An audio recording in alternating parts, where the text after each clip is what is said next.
Mayat perempuan berinisial S ditemukan tewas membusuk di sebuah parit di Desa Jatisobo, Kecamatan Polokarto, Sukoharjo, Jawa Tengah. Ternyata korban sempat dilaporkan hilang sebelum ditemukan meninggal dunia.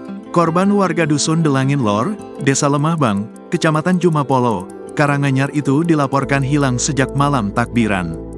Kadus Delangin Lor, Sukirdi, membenarkan hilangnya S dan ditemukan tewas dengan kondisi wajah terbungkus plastik hitam. Minggu, tanggal 14 April tahun 2024.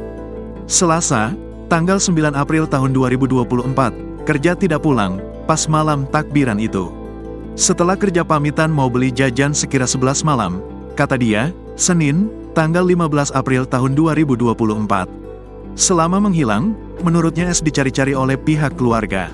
Beberapa pesan WhatsApp sempat dikirim oleh keluarga kepada korban namun tidak dibalas. Sukirdi menyebut keluarga korban berpikir bahwa korban pergi ke rumah temannya. Namun pada Jumat, tanggal 12 April tahun 2024, pihak keluarga akhirnya mendapat pesan balasan dari WhatsApp korban. Setiap WA dibuka, tapi tidak dibalas. Balas sekali Jumat sore, ditanya kakaknya kok tidak pulang, terus menjawab, engge sekedap malih mantuk, jelasnya. Balasan itu menurutnya malah membuat pihak keluarga curiga, sebab dalam kesehariannya, korban tak pernah menggunakan bahasa Jawa halus ketika berbicara dengan keluarga. Sabtu, tanggal 13 April tahun 2024, lapor ke Polsek. Yang WA siapa belum tahu, tapi dari WA korban. Handphone sampai hari Sabtu aktif, katanya.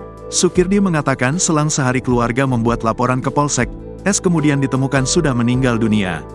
Minggu malam setelah autopsi dimakamkan, langsung ke halaman masjid disalatkan, kemudian liang sudah jadi langsung dimakamkan, kata Sukirdi.